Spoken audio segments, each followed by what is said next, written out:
Pagi di Bekasi masih terasa lembab meski matahari sudah tinggi. Di halaman rumah besar berpagar hitam, bel berbunyi 2 kali. Bu Dewi yang baru selesai menyiapkan sarapan membuka pintu sambil mengelap tangan dengan kain kering. "Masuk Mbak Asih," sapanya hangat.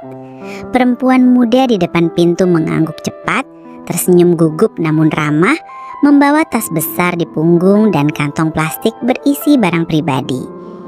"Iya Bu," jawabnya lembut. Dari dalam rumah, langkah cepat terdengar. Pak Bagus, pria paruh baya berkacamata dengan kemeja rapi dan celana kain, muncul dari ruang makan. "Ini yang baru ya?" tanyanya. "Iya Mas, baru tiba dari kampung tadi subuh," jawab Bu Dewi sambil mengajak Asih masuk. "Mbak Asih, ini Pak Bagus, suami saya." Asih menunduk sopan. "Pagi Pak." Pak Bagus mengangguk singkat dengan senyum tipis, lalu melirik jamnya. "Saya berangkat dulu Wi, mungkin pulang telat." Pagi di rumah itu berjalan seperti biasa, penuh kesibukan. Pak Bagus yang mengelola bisnis sering bepergian, sedangkan Bu Dewi, dokter spesialis, kerap pulang larut. Rumah mewah itu sepi di siang hari, hanya diisi suara televisi dan deru kipas angin. Kehadiran Asih membawa suasana baru. Meski baru beberapa hari bekerja, ia cepat beradaptasi. Tak banyak bicara, tapi tangkas dan peka. Ia tahu kapan harus membantu atau menyelinap ke dapur. Ia tahu Pak Bagus suka teh manis tanpa gula di sore hari, dan Bu Dewi lebih suka makan malam hangat meski sudah lewat pukul 9. Suatu malam saat Bu Dewi baru saja pulang dan meletakkan tas di sofa, ia bersandar lelah dan berucap, "Untung ada Asih, rumah ini rasanya lebih hidup sekarang." Pak Bagus hanya mengangguk dari kursi kerjanya, tapi dalam hati ia juga mengakui hal yang sama. Sejak ada Asih, rumah tak lagi terasa dingin dan kosong. Ada kehangatan yang sulit dijelaskan, bukan karena kehadiran perempuan muda itu semata, tapi karena cara Asih membuat segalanya terasa lebih sederhana dan terurus. Asih bukan tipe yang banyak bertanya, tapi matanya awas. Ia tahu kapan harus membersihkan kamar, kapan harus menunda menyapu karena Pak Bagus sedang tidur siang. Ia tak pernah duduk lama-lama di depan TV dan selalu memastikan dapur bersih sebelum tidur. Terkadang saat malam sudah larut dan Pak Bagus belum pulang, Asih duduk sendiri di dapur, menyeduh teh dan memandang keluar jendela. Hatinya tenang. Di rumah itu ia tak menyangka akan merasa nyaman secepat ini. Tapi seperti yang sering terjadi dalam hidup, kenyamanan bisa membawa rasa yang lain. Rasa yang pelan-pelan tumbuh, tanpa suara, tanpa niat, hanya hadir begitu saja. Dan malam-malam sunyi itu perlahan mulai menyimpan cerita. Hari itu langit Bekasi kelabu sejak pagi. Hujan sempat turun sebentar, lalu berhenti, menyisakan hawa gerah dan angin lembab yang menyelinap lewat celah jendela. Asih sedang menyapu ruang tamu ketika terdengar pintu depan dibuka. Suaranya khas, pelan dan berat, bukan seperti biasanya ketika Pak Bagus pulang malam. Ia menoleh cepat dan melihat Pak Bagus berdiri di ambang pintu. Jaketnya setengah basah, wajahnya tampak letih. "Pak Bagus, tumben pulang siang?" sapa Asih sambil meletakkan sapu. Pak Bagus mengangguk pelan. "Kepala saya berat, kayaknya masuk angin. Tadi rapatnya dibatalkan, jadi saya pulang." "Wah, Bapak tiduran dulu aja. Mau saya buatkan teh hangat tawar, Asih?" "Boleh," jawab Pak Bagus singkat sambil berjalan ke kamarnya. Asih segera menuju dapur, merebus air dan menyeduh teh dengan sedikit jahe dan irisan serai. Resep warisan ibunya yang biasa ia buat saat di kampung. Setelah teh siap, ia mengetuk pelan pintu kamar. "Masuk aja," terdengar suara Pak Bagus dari dalam. Asih masuk perlahan, meletakkan teh di meja samping tempat tidur. Pak Bagus berbaring setengah duduk, matanya setengah terpejam. "Terima kasih Asih," katanya menoleh sedikit memperhatikan wajah majikannya. Wajah itu tampak letih dengan kening berkerut dan bahu yang sedikit menegang. "Asih boleh bicara?" tanyanya ragu. Pak Bagus membuka mata. "Boleh, ada apa?" "Maaf Pak, Tapi kalau bapak masuk angin dan badannya pegal, mungkin bisa dibantu pijat sedikit. Saya dulu pernah kerja di tempat pijat refleksi di daerah pasar. Nggak lama tapi ya lumayan tahu caranya. Pak Bagus tampak ragu. Sesaat menatap langit-langit lalu berbalik ke arah Asih. Ah, nggak enak sama kamu. Bukan maksud saya lancang, Pak. Cuma kalau bapak mau, biar cepet enakan. Nggak usah lama-lama juga nggak apa-apa. Sunyi sebentar, lalu Pak Bagus menarik napas dan mengangguk. Ya udah, kalau kamu nggak keberatan. Asih tersenyum kecil, lalu meminta izin mengambil minyak kayu putih dari dapur. Ia kembali dengan tenang, meminta Pak Bagus untuk tengkurap perlahan di ranjang. Ia menutup punggung Pak Bagus dengan handuk kecil agar tetap sopan dan menjaga jarak yang pantas. Gerakan tangannya lembut tapi mantap. Dimulai dari bahu, turun ke punggung, lalu sisi pinggang. Pak Bagus tak banyak bicara, hanya sesekali menghela napas panjang, seperti melepaskan beban. Lumayan ya Asih, tanganmu ringan tapi pas, gumamnya pelan. Asih tersenyum. Dulu pelanggan saya di pasar bilang gitu juga Pak, tapi saya berhenti kerja di sana karena capek dan tempatnya agak kurang enak. Kenapa? Kadang ada yang salah sangka, padahal saya cuma niat bantu. Jadi sejak itu saya nggak pernah mau kerja di tempat pijat lagi. Makanya senang waktu Bu Dewi nerima saya jadi pembantu di sini. Pak Bagus hanya mengangguk, tapi wajahnya tak lagi setegang tadi. Matanya mulai terpejam, tubuhnya terasa lebih rileks. Ia seperti baru menyadari betapa penatnya ia selama ini. Asih melanjutkan pijatan dengan tenang. Tidak ada kata-kata lagi di antara mereka, hanya suara hujan tipis yang mulai turun di luar dan detik jam dinding yang terdengar pelan. Setelah selesai, Asih menutup botol minyak dan membenahi handuk. Sudah ya Pak, istirahat saja dulu, tehnya masih hangat. Pak Bagus membuka mata, menatapnya sekilas. Terima kasih ya Asih. Ia tersenyum, menunduk sopan, lalu keluar dari kamar dengan langkah pelan. Di balik pintu, Asih berdiri sebentar, menarik napas panjang. Ada sesuatu yang berbeda sore itu. Bukan karena pijatan, bukan karena teh, tapi karena perasaan yang mulai muncul, samar, dan tak bernama. Di dalam kamar, Pak Bagus menatap langit-langit, matanya tak kunjung terpejam. Di hatinya sesuatu bergetar halus, tapi tak bisa diabaikan. Dan hujan terus turun, membasahi halaman rumah yang senyap. Sejak hari hujan itu, sesuatu berubah. Bukan sesuatu yang besar atau kentara. Tak ada kata-kata aneh, tak ada sikap yang mencolok. Tapi di antara langkah-langkah Asih yang tenang dan cara Pak Bagus menatap saat menyapa, ada ruang baru yang diam-diam terbuka, seperti jendela kecil yang menghadap ke arah yang belum pernah mereka lihat sebelumnya. Pak Bagus memang tak langsung meminta pijat lagi, tapi suatu sore, saat pulang dengan wajah lesu dan napas berat, ia sempat berujar, "Asih, kalau nanti sempat, mungkin bisa bantu lagi kayak kemarin." Asih mengangguk pelan. "Siap Pak, Bapak istirahat dulu aja." Sejak itu pijatan jadi semacam rutinitas tak tertulis. Tidak tiap hari, hanya saat Pak Bagus terlihat benar-benar lelah atau saat Bu Dewi sedang tugas luar. Selalu singkat, selalu sopan, dan selalu diiringi percakapan kecil yang pelan-pelan menjadi lebih panjang dari sekedar basa-basi. Kadang mereka bicara tentang makanan kampung, tentang tempe goreng yang renyah dan sambal tomat yang pedas manis. Kadang tentang kehidupan kota yang riuh dan membuat lelah. "Asih orang mana sih?" tanya Pak Bagus sambil berbaring tengkurap. "Magelang Pak, daerahnya masih banyak sawah. Kalau pagi masih sering dengar ayam jago." "Wah, pasti sejuk ya, gak kayak di sini, panas terus." Asih tersenyum sambil mengusap minyak kayu putih di bahu majikannya. "Iya Pak, tapi sekarang juga sudah mulai berubah, banyak bangunan, anak-anak muda banyak yang merantau." Pak Bagus mengangguk. "Saya pernah ke sana dulu waktu masih muda. Ada proyek sekolah di Karanganyar kalau nggak salah." "Wah, dekat situ Pak." Percakapan seperti itu jadi semacam selingan, penuh kesederhanaan, tak ada rayuan, tak ada embel-embel. Hanya dua orang dewasa yang menemukan kenyamanan dalam percakapan ringan dan waktu yang tenang.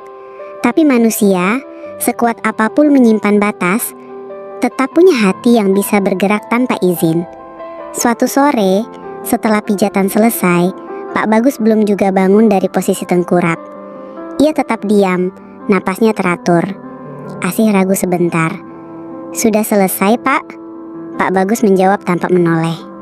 "Iya, makasih Asih. Tanganmu bikin saya tenang." Asih menunduk. Ada rasa hangat yang muncul, sekaligus asing. Ia tahu itu bukan hal yang harus dipelihara, tapi rasanya juga bukan sesuatu yang bisa ditepis begitu saja. Ia membereskan handuk, lalu berdiri. Sebelum keluar, ia berkata pelan, "Saya senang kalau Bapak merasa enak, tapi saya cuma bantu sebisanya aja ya Pak, nggak lebih." Pak Bagus diam saat, lalu mengangguk. "Saya tahu Asih." Asih menutup pintu pelan, hatinya penuh campur aduk antara lega, takut, dan rasa tak bernama yang mulai tumbuh seperti tunas. Di antara hujan dan malam itu, saat ia menyendok nasi ke piring makan Bu Dewi yang baru pulang dari rumah sakit, ia tetap tersenyum seperti biasa.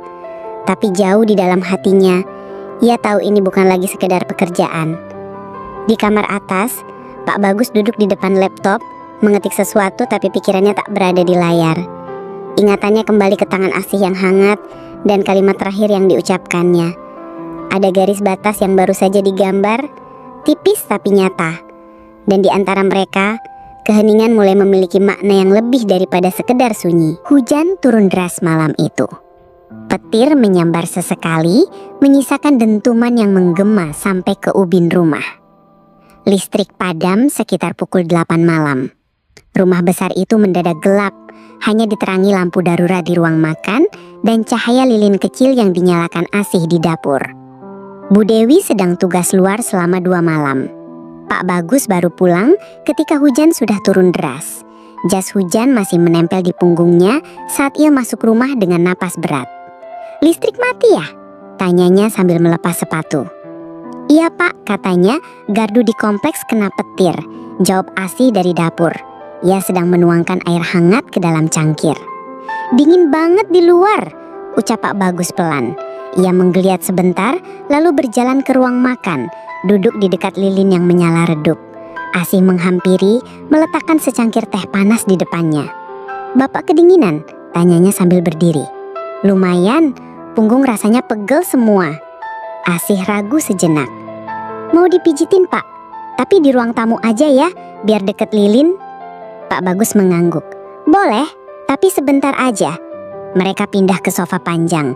Asih mengambil handuk kecil dan minyak kayu putih dari dapur.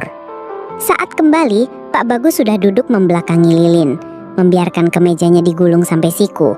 Suara hujan dan detak jam jadi satu-satunya latar suara malam itu. Asih mulai memijat dengan tenang. Gerakannya teratur seperti biasa, tapi suasana malam itu terasa berbeda. Gelap, sepi, dan ada semacam ruang di antara mereka yang belum pernah ada sebelumnya. "Enak?" tanyanya pelan. "Enak banget," jawab Pak Bagus dengan suara serak. Sunyi beberapa saat, lalu ia berkata lagi, "Asih?" "Iya Pak."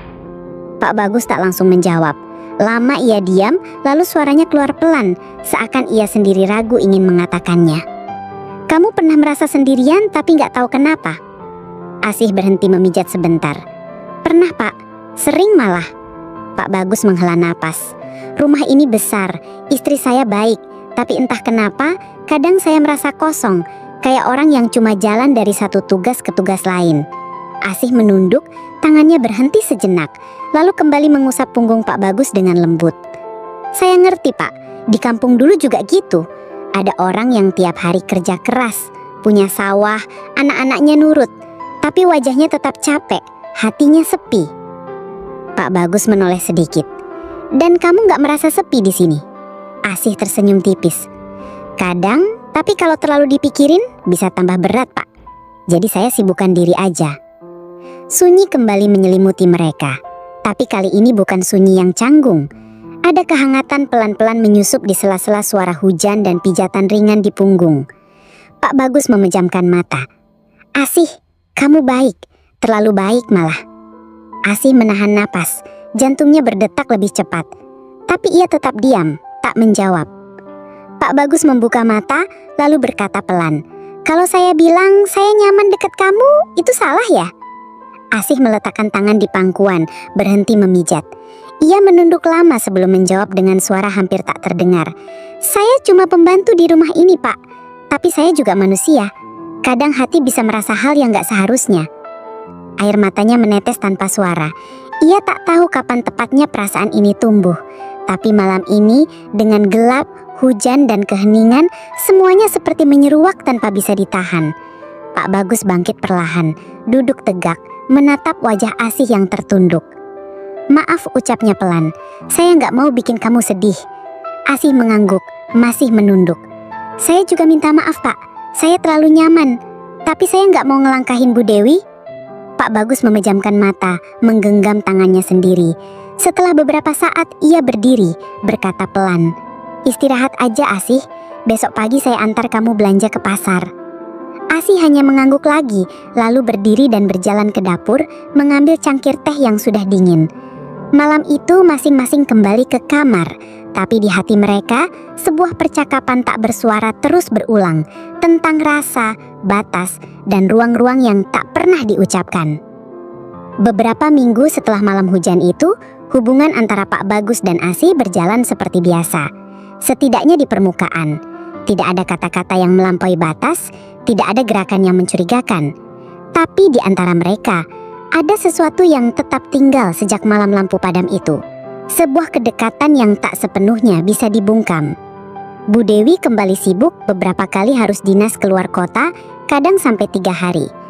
Rumah kembali sunyi, tapi kini kesunyian itu punya suara sendiri.